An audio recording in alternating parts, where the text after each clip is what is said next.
You're listening to Mums Who Question with Valentina Oker and Jasmine Templin. A place where curiosity is welcomed, instincts are trusted, and conversations go deeper than the mainstream. Quick note before we start, everything we share is from our own experience and curiosity. Our guests share their own views too.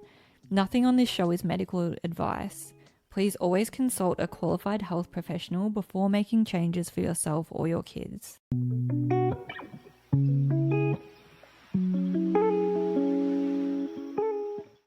Hey Jazz, how are you? I'm good. How are you? I'm good. Welcome back to episode 3. I know, crazy. It's already flying, isn't I it? know.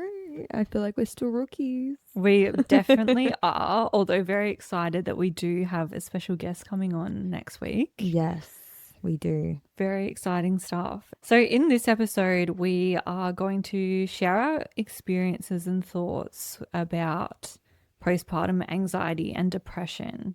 So I guess we just want to start by saying if you don't feel like you're up to listening to this episode right now, feel free to skip and go to another one, and then you can always come back and listen to it at any other point. But yeah, we just want to put that out there before we start because there is some heavy things in this episode. And this is not a medical discussion either or a substitute for professional support. It's an honest conversation about motherhood, mental health, expectations, recovery, and the things that we wish we knew soon. So we wanted to have this conversation because postpartum anxiety and depression affects so many mothers, yet so many of us do seem to feel quite alone going through it. A lot of people do not want to admit that they feel a certain way, or sometimes don't even really think about it at the time because they're so caught up in everything that's going on, all new changes. I feel like sometimes it's not until you're out of it that you look back and you go, wow, like I was really in the thick of it. But when you're in it, you're just going through the motions of this is the hormone changes, this is motherhood, this is what I've got to deal with, not realizing that you could get help or talk to people about it or realize that there's other people around you that are also going through the same thing. Absolutely. And so I have told you before that ever since Saskia was born, I would write her letters. It started with the baby book and then I just continued that on. I did have quite a traumatic birth with Saskia, and I think when I wrote down the birth story, I found it quite therapeutic. So that was my own way of therapy, really. And I felt like I was talking to her she obviously was too young to understand anything yet, and I did really hit quite the thick of postpartum anxiety. I write both the girls' letters now. Now it is a lot more positive about certain things that they're doing, funny stories, whatnot. But when I was going through to do this episode, I was actually transferring a lot of the letters that I had written in my notes on my phone into a proper book. And there was one letter that I actually wrote it, I think, closer to Saskia's first birthday, that I thought I might have a go at reading. I didn't actually put it in Saskia's book at this stage because I wasn't really sure if it was what I was going for her keepsake book. It was probably more of something about me and about postpartum anxiety that I experienced and my perspective changing on myself, mothers, etc. So I wasn't sure whether I wanted it to be in her book, but I did keep it. So yes, I thought I'd give it a go. Is it being written out? You handwriting it? Yeah, I've handwritten it. So I thought I can always add it in and then just put the date. Or you could even just slip it in an envelope and then you can take it in and out if needed. Because I feel like it's something good to have, like when she goes to have a child, that you could sit back and be like, this is what happened when I had you. Yes. Heads up. Or just to connect with her a bit more when she does go to have a child. I have thought about that, and it is probably what my hesitation was for putting it in the book originally, because I did think if I chose to give this to her, say when she's a teenager, trying to show different things that we've gone through in her life, funny moments, whatnot, I thought maybe it's a bit heavy for someone that's not quite, a full adult yet. But there's still a lot of other things in that book that I think maybe, depending what type of teenager she is, might be useful. Yeah. Because I think that's been a huge part of me becoming a mum, is that I look back on my own childhood and think, wow, this is what some of these things might have been what my mum was feeling when she was going through all of that, because you don't realize what your parents are going through. No. So I think it brought my mum and I much closer, and I hope for that with my daughter and I, but I also don't want to scare her. Yeah. No, I get that. Yeah, so I'll have a try. Okay. So I don't think anyone truly prepares you for the weight of becoming a mother. One moment you're dreaming about meeting your baby, and the next you're recovering from a traumatic birth, trying to make sense of a reality that looks nothing like the one you imagined. I had spent 10 months imagining the moment you would be placed on my chest, but instead you were rushed away. I wasn't supposed to visit my own daughter in an incubator. Oh gosh, I'm scared it's going to make me cry. Tearing me up. Oh. I wasn't supposed to see tubes or monitors surrounding the tiny person that I spent months growing. I wasn't supposed to leave one hospital room where I was healing, only to walk into another where your future felt unknown. And although we are incredibly blessed to say that you are okay, somewhere in those early days, anxiety found me. When we finally came home, everyone wanted a piece of you, but I wasn't ready. I remember feeling physically sick when some people held you, not because I didn't love them, but because I felt like I had already lost time I could never get back, and I know that you felt it too. You would scream until you were back in my arms. Gosh, this is hard. Then there were the moments that broke me. People would hold out their arms for you before they had even spoken to me, before asking how I was or asking how we were. I know they loved you, but in those moments it felt as though I became invisible. Everyone sees the baby, very few see the mother. People would call from another room, "Where's the baby?" While I sat trying once again to feed you, crying quietly under the weight of exhaustion and fear. Your little eyes would always look back up at me. You just wanted your mum, and maybe I needed you just as much as you needed me. There were so many nights I was sent spiraling over one tiny concern. Maybe it was because the expectations of a mother are so high, although maybe it was just the fourth wake after months of broken sleep. I was handed the most precious thing I have ever known and somehow expected to know exactly what to do. My entire world changed. Every instinct in your body is telling you to protect your baby, keep them close and make sure they're safe, while the world around you expects you to think about daycare, work, washing, appointments, and what's for dinner. Yet somehow it feels so hard to say out loud when you're struggling. I just didn't want to seem ungrateful. Some of the people I thought would be there weren't. Some friendships felt distant when I needed them most. Maybe they didn't know how to show up, but I just didn't know how to ask for help either. I have learnt that loneliness isn't always about being alone. As time went on, I found myself drawn to other mothers. There is something comforting about being around people who don't need an explanation.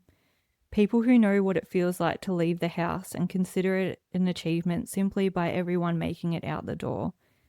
Motherhood has made me notice other mothers more. I don't know how I didn't see them before, because now I see them everywhere. And whenever I can, I try to smile, because I know what it feels like when your child is crying and you suddenly become aware of every person around you. But most mothers aren't looking at you with judgment, just understanding. After all, there's no prize for doing it perfectly. And although my darkest days are still passing, sometimes I see another mother with her face buried gently into her baby's head. For a moment, she seems somewhere else entirely, and I recognize her because I was her. In many ways, I still am. Motherhood taught me that every mother is carrying things that we cannot see. We are far gentler with our children than we are with ourselves. So before offering judgment, offer understanding. Before ever giving advice, you should ask if it's wanted. And this last one's really a reminder for me. But you can feel overwhelmed and grateful at the same time. Gosh. and still be an amazing mother. Oh, I feel like that was, I feel like I felt so many of those emotions over the years. I feel like you've Mm, just summed up exactly like what so many mums have felt. That was amazing. I'm glad it lands. I did think when I was saying incubator, I was like, oh no, this is might hit hard home for you as well Yeah, now. I definitely can relate to that for sure. Now look at me. I'm gonna. Mm, Yeah. Wow. I think that's a big thing that they really don't prepare you for in Mm. birthing classes is I that didn't there even is the get to the birthing potential. classes. Oh, I didn't do any really? birthing classes. For people that are listening, I had my daughter at 30 weeks. So, yeah, we were obviously not expecting her to come at that point. We just went into Mm, the hospital. I felt a little unwell. Turns out we had her 2 days later in an emergency C's. Yeah, we didn't do the birthing classes. We didn't do the hospital bag or anything like that. So when we had her, I feel like I would have experienced a lot of that anxiety, postpartum anxiety. However, I feel I was so zoned out of it. I was just in shock the whole time that I actually didn't feel any of the emotions. Like I remember them bringing, they had her out, and obviously there was so many doctors in the room when she was born, more than what there'd usually be in a Caesar. And I remember them bringing her right next to me for a few seconds before they had to put her on oxygen. And I just looked at this child and went, whose baby is that? It didn't even, there was no, oh my gosh, she's mm. here. None of that at all. Did you struggle with that? Now looking back, yeah. Like I Mm, remember my husband, because they rushed her out of the room. So I was mm, still, I hadn't even stitched me up yet before they were taking her out. And my husband's there. Oh, where do I go? Do I stay with my wife who's, open on a table, or do I follow my daughter that we don't know if she's breathing, or because they said they don't know what state she's coming mm, out at. And I was like, just go follow her. And there was a few hours there where Jordan didn't know where I was because I was in the recovery room, and they left me in there for a while recovering. mm. Then he went up to the room, went back down to her. He was, I don't know where my wife is right now. I don't know where she is. I don't know what's going on. And yeah, I remember going and seeing Evie that first night. They wheeled me into the room, like still, hadn't even gone upstairs into the hospital room yet. Went past, saw Evie, and I remember putting my hand into the little incubator, and her hand couldn't even wrap around my finger. That's how little she was. And I just remember looking at her. She didn't even look really like a baby yet because there was no fat on her. Like she was so little, like 1.1 kilos. She was Mm. tiny. And yeah, I remember I hadn't eaten in days because of going on and off about whether or not we are going to have the Caesar. That I just remember going up to the room being like, okay, I need to eat now. And the nurse came in going, okay, we're here. We need to come and try and get some breast milk from you. And I hadn't even clicked, oh yeah, I need to feed my baby. None of the emotions had, like in my head, she was still in my belly. I It's all hadn't happened even so clicked that quickly. stuff that, yeah. So I feel like that whole, and I feel I blocked out a lot of it. So that's why when you're reading it now, I'm like, oh my gosh, all these emotions are coming up. I feel like I have over the years, obviously it's been 2.5 years now. I've had moments where they've come up, but I feel I haven't fully dealt with them. So I was like, oh, when you were reading, I was, oh gosh, yep, I can relate to that. I can definitely still feel that. It's Tell quite us a crazy. little bit more about when Sassy was born and how your birth, because obviously you birthed her naturally, Yeah, it's so hard to but summarize. Was I was induced out of concern that the placenta was no longer feeding her. And then there was a lot of problems. I was induced with the balloon, it didn't work. So they then put I think it's a tampon with the hormones on it in me. I was supposed to give birth in 24 hours. I was giving birth in about 5.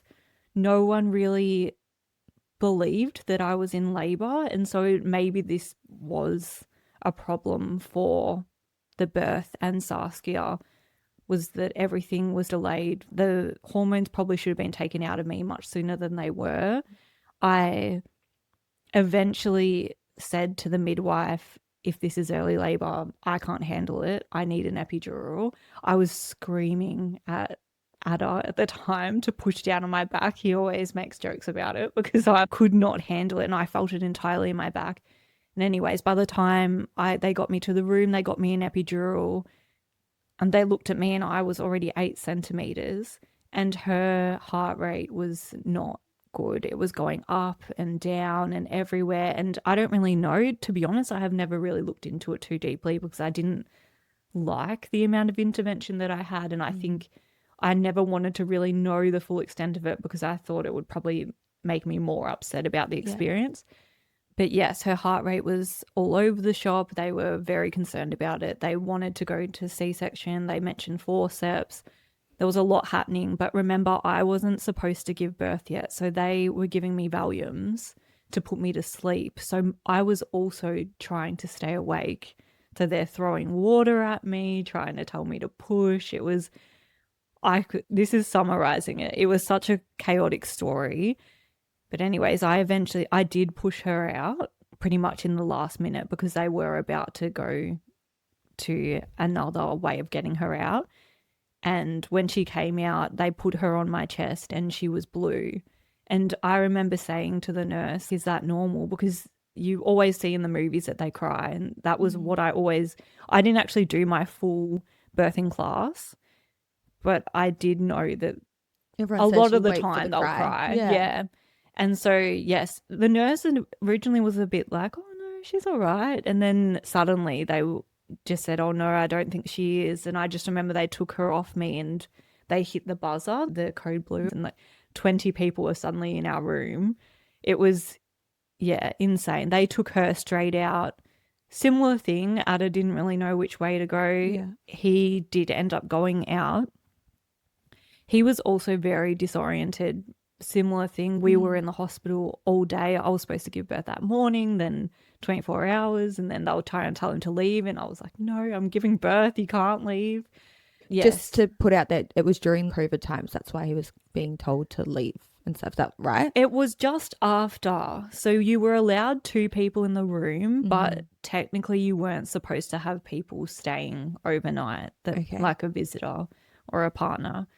So he actually did go back and get my mum, who lives near the hospital, when I was having the epidural. So they were both there for the birth.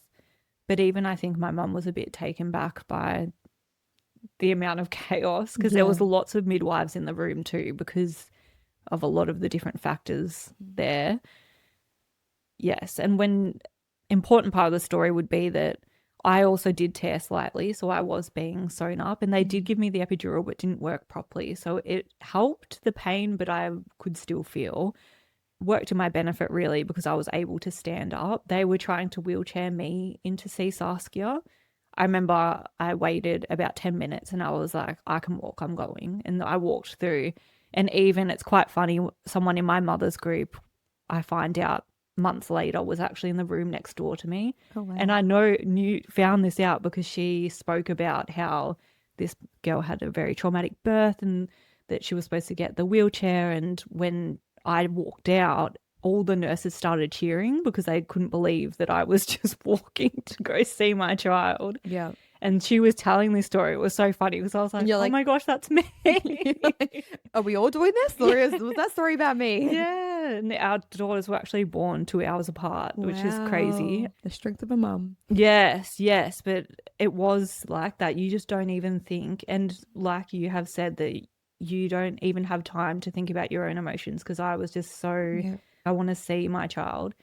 And I remember when I went down to the NICU area, the nurse midwife that was watching Saskia at the time was giving the rundown about what antibiotics and stuff she was on, which also absolutely devastated me. That's, again, we can probably go into a lot of that in another episode, but I said to her, is she going to be okay? And the midwife, I just remember her face just dropped and she was like, oh my gosh, do you think that she wasn't going to make it? Yes, she's fine. She's fine. And I just crumbled. Had been holding it together for so long. And I think just seeing that she was so upset by the thought of me thinking that she wasn't okay. Oh, it was, an emotional time. And for me, what really I think set in the anxiety wasn't even necessarily the birth, but it was having to visit my own child in the incubator and those moments where you're learning to breastfeed, you feel like you're essentially a visitor. Yes. And you've got everyone around you. I don't know what it was like for you, but they used to have those wheelie kind of walls that they would put around me, but they're like half walls. So we had we had the curtain. Yes, but it just felt very, I don't know, those moments are supposed to be intimate and that you get to know your child. They bond with you, you bond with them.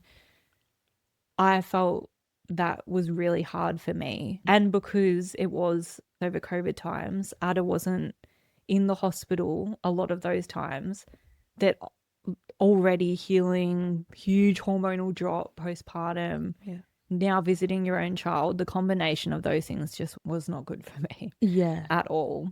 Definitely. With Evie, we were told, which I've spoken to different midwives now, and they were like, that is ridiculous. But we were told with Evie that because of how little she was, her coming in and out of the incubator so much was a lot on her body. So we were only allowed to hold her once a day for the first however long. So that first day I held her, but I only held her for an hour, 2 hours, because by then I was getting sore again because obviously I just had a Caesar. And then I put her back away, and then the next day Jordan held her. So there was a whole 48 hours that I didn't get to hold her. And we had to ask, hey, can we please hold our daughter? And so then the nurse would have to come over, and because there was so many cords on her that they would have to move all the cords and everything. You'd almost feel like an inconvenience of being like, hey, when you get a chance, can I hold my daughter? That it was so wild. And I've spoken to other midwives since and lactation consultants, and they said it is amazing that you had, because I had a really good milk supply with my daughter. It's amazing that you even got a milk supply, considering she wasn't breastfeeding, so I was pumped. She wasn't doing skin to skin. That first day I didn't get any skin to skin. It wasn't until the second day that I got skin to skin with her, and then the fourth day of her being born that I got it again. So yeah, I definitely get that feeling of they're your kid, but you didn't really bond with them that same way that you would, that I did my son the second time around. He was born, he was put on my chest. We were wheeled out together out of the operating room, and he stayed with me the whole time. The first night he was in the room, and I was like, wow, like night and day different. I felt the same. I felt it quite healing with Arlette to have those moments that I didn't get to have with Saskia. Yes, I found it difficult as well. I don't know what your experience was like, but leaving the hospital, we don't have large families, but we have a lot of friends as well. So we had a lot of people that wanted to visit Saskia, and I think I just didn't know how. I felt selfish by speaking up and saying that I wasn't ready. And I think that's advice that I always try to give new mums, if it's someone that I'm close to, that do not put pressure on yourself to have guests until you're ready. Because, and I've learned it even more so having Arlette, the difference in amount of people that have visited Arlette versus Saskia really showed to me that it was just for a photo or to say that you met her. It wasn't a deep care, because majority of them haven't even met Arlette, and she's one now. Because again, you were having people into your home, you're wanting to look a certain way. There's a lot that goes into having someone come over. Even feeling like you can breastfeed in front of people. Oh, yeah. I remember there was times that I was, I need to pump. I feel rude going in the other room and pumping because I have guests here. I don't want to ask them to leave. That kind of. For sure. And at the start, you can be breastfeeding nonstop. Yeah. And I touched on that in the letter, that I had an experience where there was people saying, where's the baby, when I was trying to breastfeed in another room. And it ruined me, because you do have all these emotions flood in, that you're keeping the baby from them, that why can't I breastfeed quick enough? Why aren't I getting a good latch right now? And again, you're factoring in that you're also sleep deprived and you're also learning. They're learning too. Yes, I just really am very strong on protecting your peace and doing things when you feel ready, and also to always ask about the mother before it doesn't necessarily have to be before then asking about the baby, but just make sure you're still asking about the mother too, because I think it's such a big part of the picture that unfortunately gets pushed to the side, and it can make people feel really empty. Yeah. I agree. I feel even something simple. I'm not saying you need to go out and buy things all the time, but when people would come over and they'd bring a gift for the baby, it could just be simply buying a coffee for the mum and bringing Oh coffee my over. gosh. So it's fine. You remember those things Yeah. too. Or I remember someone bought me a bunch of flowers and I wanted to cry. I was like, thank you. Just to be noticed. Because, yeah, you do feel people walk in and they're like, give me the baby. And Mm. yeah. So I feel like just being, here's a bunch of flowers or here's a coffee, a You feel meal, more like seen. here's a frozen meal. It's my favorite gift now because I Yeah. think it's useful. Like That's the what I give mum now. wants. I feel a lot of the time you don't know that until you've had one that you go, Oh, for sure. a home cooked meal or even a buy a frozen meal Oh, would yeah. mean so much. I don't know. I've done that a few times, just gotten a frozen lasagna or something. It's much better value than Mm. a onesie. Yeah, or a rattle or something like that. Yeah, Yeah. 100%. I agree. I think when it comes to postpartum as well, a factor that I really struggled with is I was the first out of my friends to have a Mm. child. And although that it's really exciting for everyone, it does sort of dawn on you when you do have that child that you don't really have anyone super close to ask questions. Yeah. And it actually brought my best friend Alira and I super close because she was so active in showing up, in just being there and not just wanting to hold Saskia, but just wanting to be with me. It's so crazy. There's so many times after I had Saskia that I just don't remember. There's some friends that I cannot for the life of me remember them meeting Saskia, but I Yeah. know it happened, but it just seemed like there was a few periods that are quite dark for me. But I do remember things like that so clearly, Mm. like the moments where she would come over and just watch TV with me, even in silence sometimes. It was just having that support from someone Yeah. and feeling seen Yeah. because I do strongly believe that you probably don't know how to show up for someone unless you have been through it Yeah. yourself. Although, within saying that, she didn't have any children. So maybe that was just a rare friendship. But yes, it does make it incredibly hard if you are that person in your friend group because it can feel more lonely and I don't know why you don't like I don't know why I never said to some of my friends, "Hey, I really need you." But it's like I don't think I knew how to. I was always being perceived as someone that really had it together. And I was always being told that I look like I'm an amazing mum and stuff, which are absolutely compliments that I love and believe in myself. And maybe that's also what sometimes made it hard for me to say, hold on, I am actually struggling Yeah. mentally right now. Yeah. Yeah. I know that I felt the same. I didn't have anyone else that had a child before me except for you. So there was But many even times that then, I we was weren't that messaging close you, yet. being like, Tina, Yeah. this is happening. Help me. Or did Sassy do this? So yeah, I had you, but besides you, I didn't have any other mums. No one else, none of my other friends had children yet. So yeah, I was very grateful that I had you. But yeah, I think having a child so young, it definitely, yeah, made it a lot harder because you didn't see other people already going through it and go, oh, so that's what their life is like, how it changes Mm. dramatically once you have a child. And yeah, your friends just don't get it. They're still wanting to go out on the weekends, Mm. things like that. And you're, yeah, that's not happening. No, my favorite one would when people would be like, "Oh yeah, bring Saskia. It's 8 p.m. in the city," and you're like, "There's Yeah. just no Oh, it's way that's just bring the baby along. And it's like, yeah, oh, but you don't understand all the things that go along with that. yeah, So until you actually, yeah, are a parent, you're like, okay, I get it. If you can't come because you've had a baby, I get it now. Yeah. I feel like one thing for me that I don't even know if I'm going to keep this in or not, but I know that I still remember the time that you told us that you're pregnant with Sassy, and I had two miscarriages. Like technically we should have had a baby before Sassy was born. And then our second one that we were having would have been born around the same time as Sass. So I know for me, really. yeah, I know for me, I know I didn't show up for you how I would have liked to. Oh, don't. Oh my God, even And I now look back and I'm like, damn, I wish I had been a better friend to you at the time.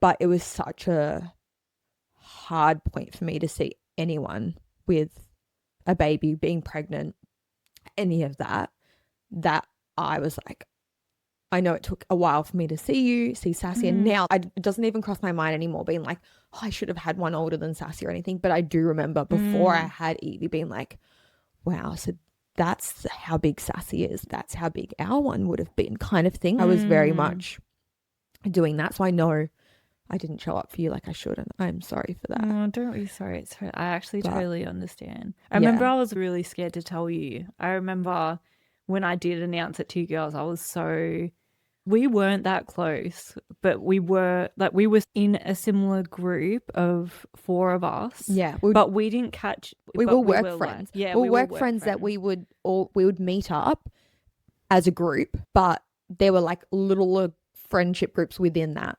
Yes. But like we would meet really up with personally. But we would never meet up just the 2 of us. Yes, that's a good way really to message just the 2 of us. Yes. So, and I think that's what I found really hard, because when I found out I was pregnant and I didn't know too deep about your journey, I did know about the really bad miscarriage. I remember we did talk about that together.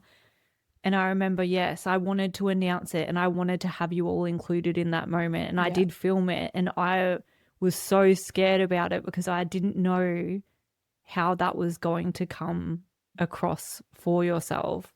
And I remember I even thought that I wanted to call you before, but I didn't feel like we were close enough. And it was such a hard time. So yes, I definitely would never ever hold that against you, because if anything, I felt guilty about even the way that you found out, because it was supposed to be a positive surprise. Oh, and but I was so happy for you. I genuinely was very happy for you. I do remember going to Jordan later and being like, oh, Tina's pregnant. Like, yeah, it's hard. Obviously I'm so happy for you, but at the same time it's like, oh, another person. They're able to get pregnant. They're able to hold a baby. What's wrong with me? Kind of thing. Because I think our second one was due on the 1st of June.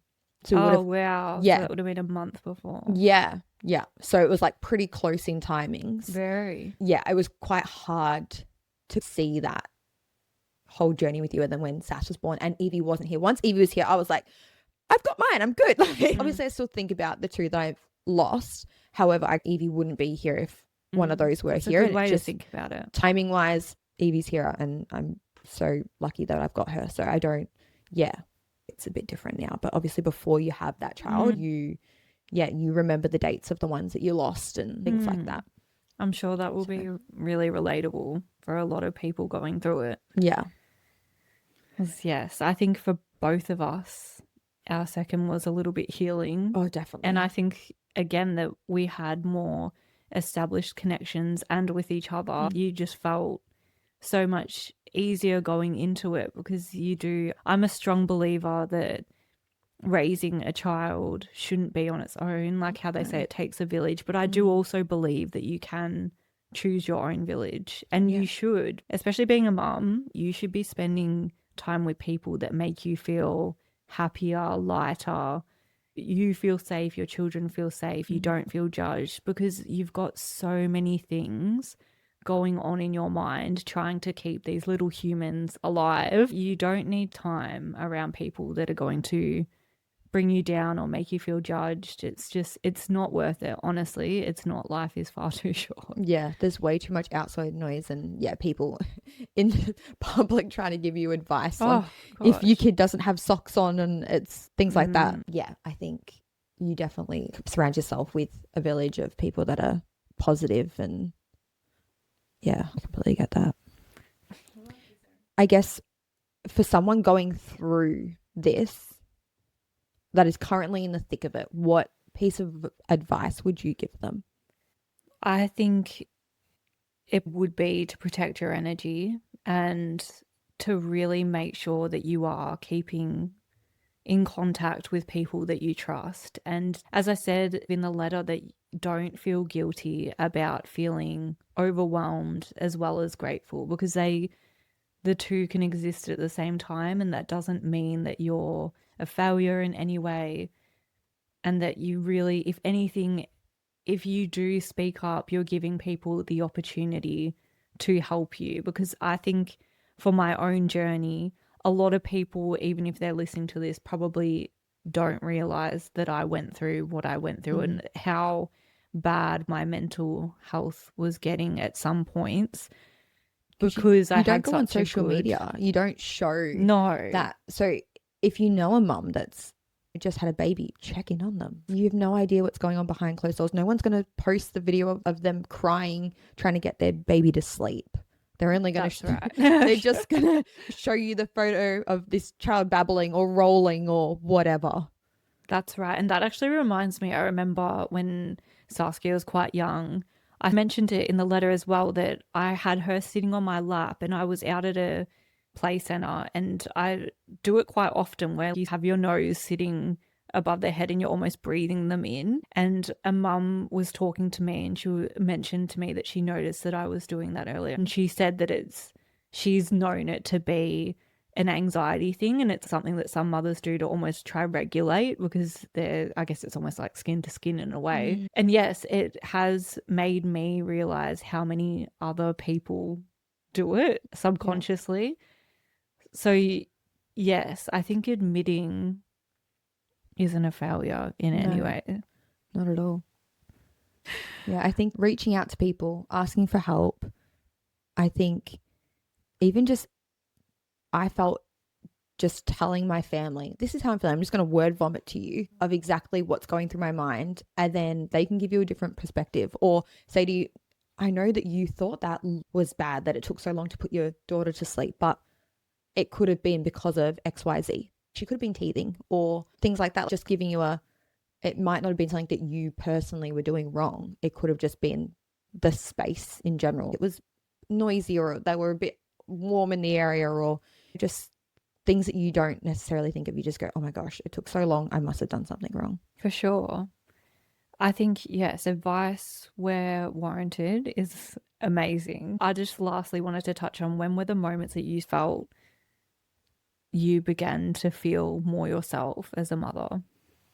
Phew, that's hard. I feel like you have glimpses, moment. I feel with Ezra, I feel I was, yep, I'm good. It was healing and I felt really good. And then I got sick. I think I got sick and my milk dropped. Remember I was messaging you saying like, oh my gosh, my milk's dropped. Oh, I got gastro and my milk dropped. And I was panicking that my milk had dropped. And the hormone change that happened in my body during that time was crazy. I remember just having this, I don't even know how to explain it. It happened with Evie as well when my milk stopped, when I stopped pumping with Evie. I genuinely thought, oh my gosh, I need to go see someone. I'm going crazy. I genuinely was like, something is wrong with me. I'm going crazy. I've got such a short fuse. What is going on? But it only lasts like 2 to 3 weeks. And then I just woke up one day and I was, I'm good.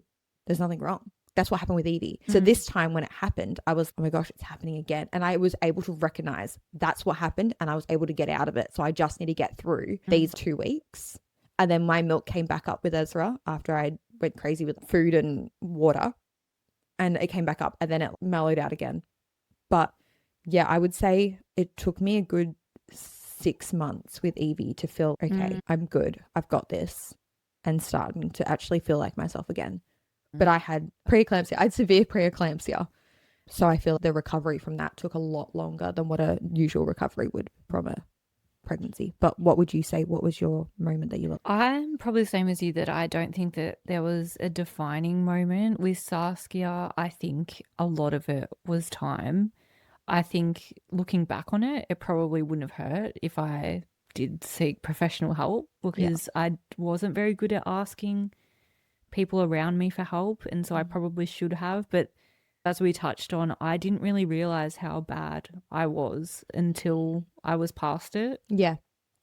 And with Arlet, I did push back having visitors because out of fear of falling into the same problems that I did with Saskia.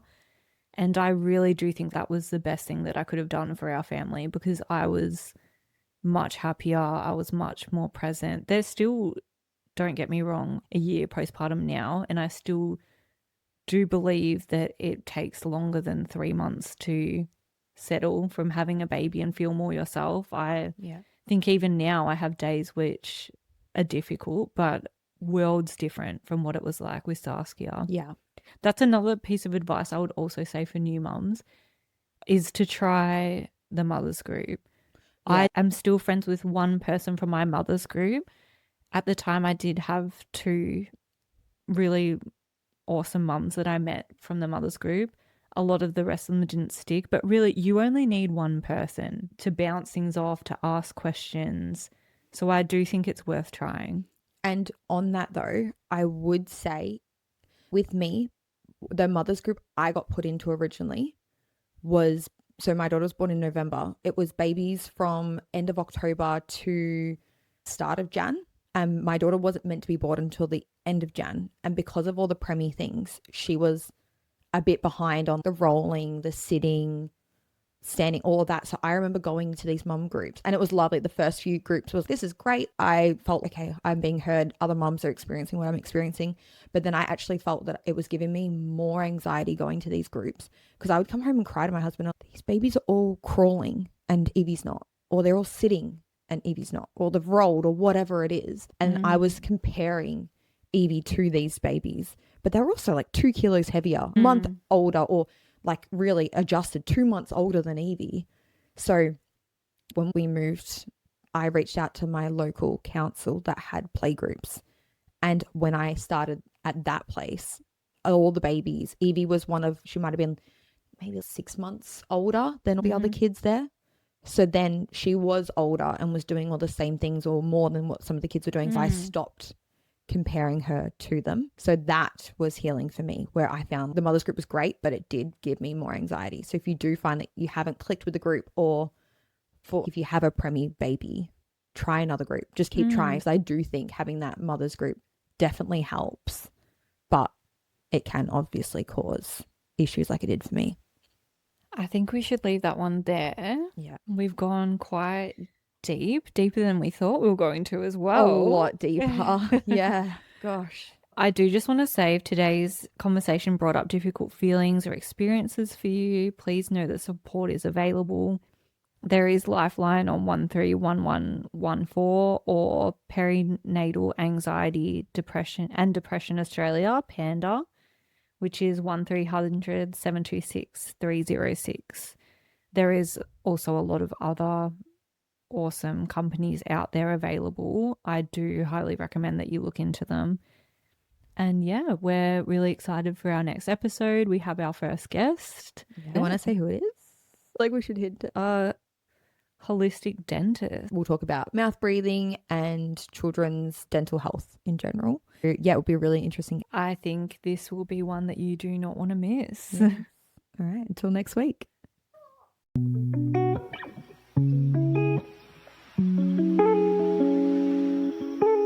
Before we go, we just want to say everyone's on their own journey and there's never any judgment or pressure here.